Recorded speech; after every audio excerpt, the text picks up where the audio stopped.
नकटी गांव में बुलडोजर कार्रवाई के विरोध में प्रभावित ग्रामीणों ने पीसीसी चीफ दीपक बैच के नेतृत्व में राजभवन तक 14 किलोमीटर लंबी पदयात्रा की।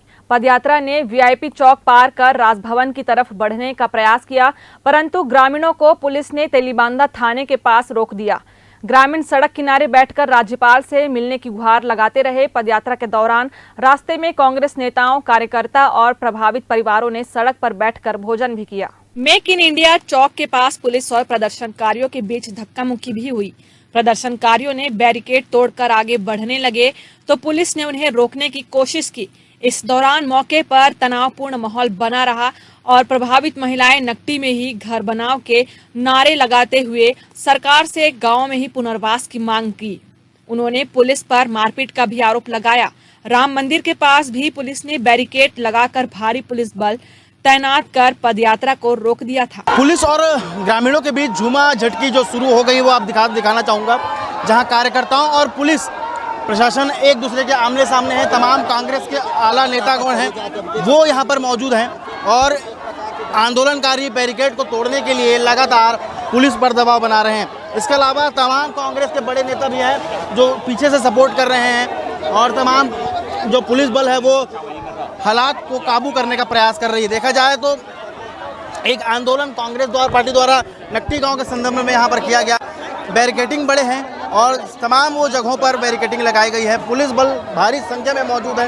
इसके अंदाजा आप लगा सकते हैं कि कैसे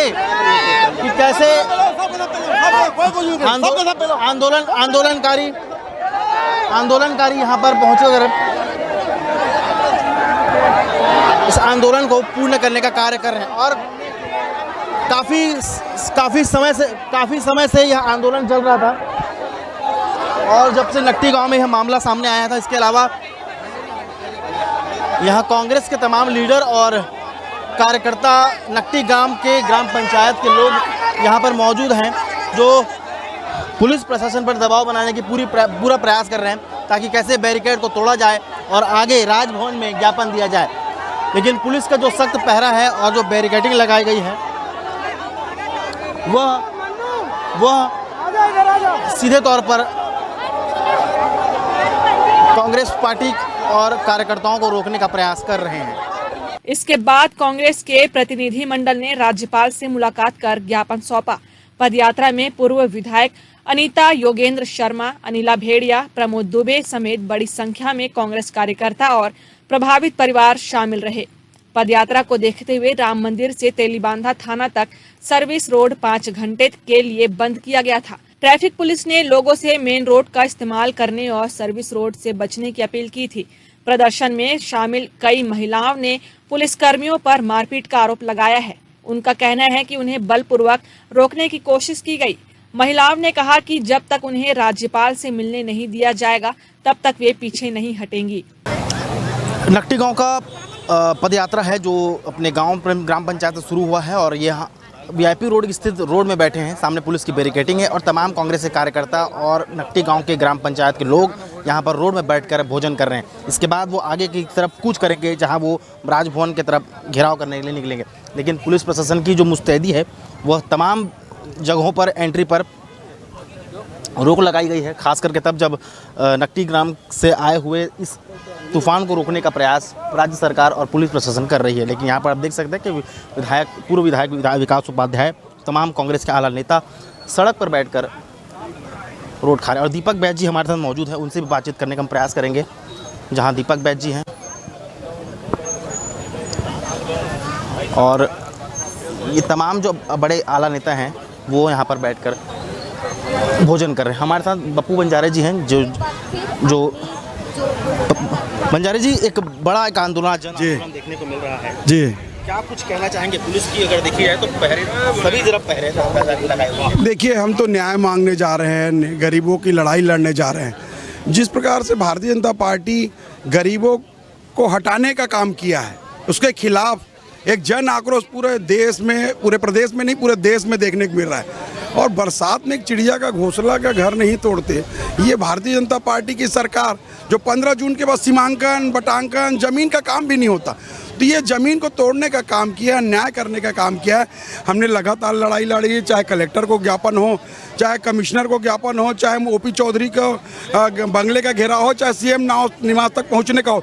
राज्यपाल से बार बार न्याय मांगने के लिए, हस्तक्षेप करने की मांग महामहिम राज्यपाल से किए थे, लेकिन उन्होंने भी ये हमको समय नहीं दिया। तो हमें आज पीड़ितों को लेकर न्याय मांगने हमने न्याय पद यात्रा निकाली है और हम राजभवन जाएंगे, राजभवन में चस्पा करके आएंगे हमारा ज्ञापन कि गरीबों को वहीं पर पुनर्वास किया जाए और जो तोड़े हुए मकान उसका मुआवजा दिया जाए। तो ये थे पप्पू बंजारे जिन्होंने बताया कि चस्पा करने जाना है और मुलाकात करके आएंगे राजभवन में जाकर कि क्या बातचीत है और क्या जो है। लेकिन इसके अलावा यहाँ पर दीपक बैज जी भी बैठे हैं, कांग्रेस के आला नेता भी हैं, खास करके तब जब ये मामला अब और तूल पकड़ता जा रहा है, क्योंकि छत्तीसगढ़ में इस प्रकार की जो चीज़ें हैं वो बहुत बड़ी चीज़ों की शुरुआत हुई। कारण यह भी था कि यहाँ पर जो गरीब माएँ हैं, बच्चे हैं, जो छोटे बच्चे हैं, जो इस प्रकार से रोड पर बैठ के आज खाना खाने को मजबूर हैं, क्योंकि सामने पुलिस का सख्त पहरा है और जगह जगह पर फैंसी और बैरिकेड लगाई गई है। यहाँ जो बैठी हैं अम्मा, घर में पैसा खाना खाते थे, आज रोड में बैठे खाना खाते। एक समय ऐसे रहे भैया कि कोई आती तेल हमन खाना खवाते हैं, एक समय ऐसे हमारे घर में बैठार के आज ऐसे समय आ गए कि रोड में बैठ के खाना खाए के दिन आ गए।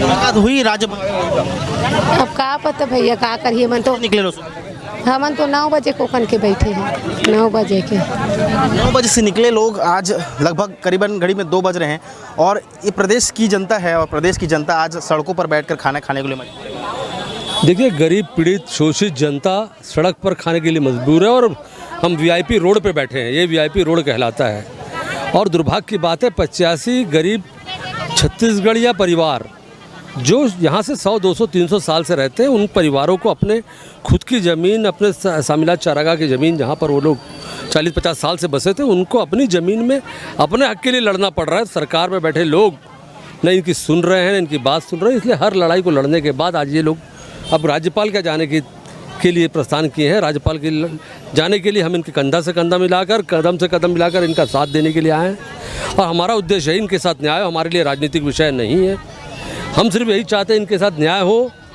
सरकार इनकी सुने। 5 से 6 एकड़ 66 एकड़ में इनको अगर दे दे अलग करके, वहीं पर ये लोग अपना घर बनाकर, अपना आशियाना बनाकर रह सके। अपने बच्चों को पिछले 15 दिन से न स्कूल भेज पा रहे, न बुजुर्ग घर में सो पा रहे हैं, ना कोई अपने घर के अंदर में आराम से रह पा रहा है। तो ऐसे बदहाल हालत में अगर राजधानी की यह हाल है तो रायगढ़, तमनार, हसदेव, बेलाडीला के जंगलों की जो हम बात सुनते हैं कि लोगों को कैसे विस्थापित किया जा रहा है, कैसे उजाड़ा जा रहा है, वहाँ कैसे बदहाल हालत होंगे, अपने आप में सोचने का विषय है। और ये दुर्भाग्य की बात है कि हम रायपुर शहर के अंदर इस चीज़ को देख रहे हैं।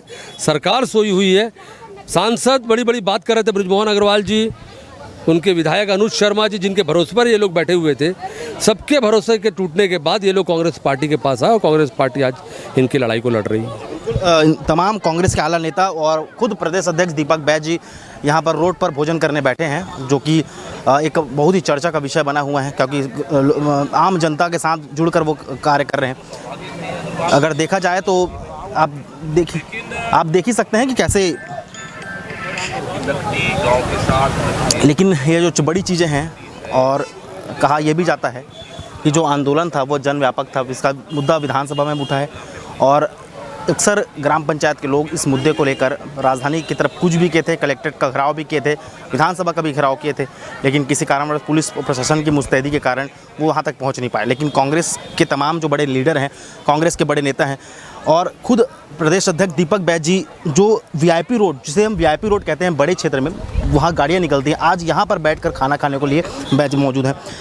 भैया, कहा जाता है कि बरसात के दिनों में चिड़ियों के घोंसले को भी नहीं तोड़ा जाता है, ये सच्चाई है। देखिए, सरकार तो हम भी चलाए, हमारी सरकार कांग्रेस की सरकार थी, किसी गरीब का घर तो नहीं तोड़े। सर 85 घर आपने तोड़ दिए। देख लें, पूरे ग्रामीण, पूरे गरीब आज सड़कों पर हैं।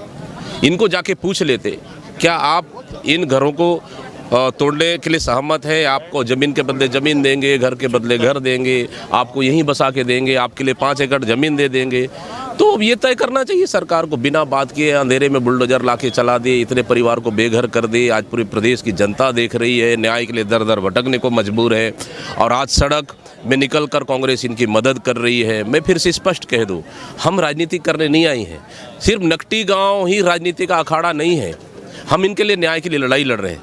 राजनीति करने के लिए हमारे पास पूरे प्रदेश है, प्रदेश में राजनीति करेंगे, लेकिन नकटी के न्याय के लिए कांग्रेस लड़ रही है। आज राजभवन जा रहे हैं, हम चाहते हैं राज्यपाल से मुलाकात करें, चर्चा करें और राज्यपाल सीधा सरकार को निर्देश करे कि नकटी गांव को न्याय दो, और न्याय नहीं मिलेगा तो हमारी लड़ाई जारी रहेगा। और आज कांग्रेस पार्टी सड़क में भी लड़ रही है, विधानसभा के अंदर भी लड़ रही है, मतलब सड़क से लेकर विधानसभा तक नकटी गांव के गरीब लोगों के लिए कांग्रेस पार्टी खड़ी है और लड़ाई लड़ रही है।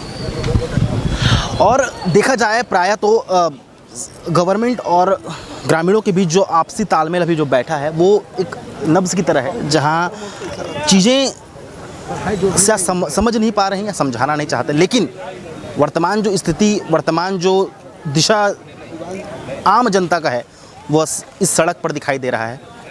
या कोई पैसे देकर भीड़ बुलाई नहीं है, बल्कि वो ग्राम पंचायत के वो लोग हैं जिनका मकान टूटा है और वो मकान टूटने से इतने हताहत हैं कि वह अब आंदोलन की राह रहे हैं। इस आंदोलन की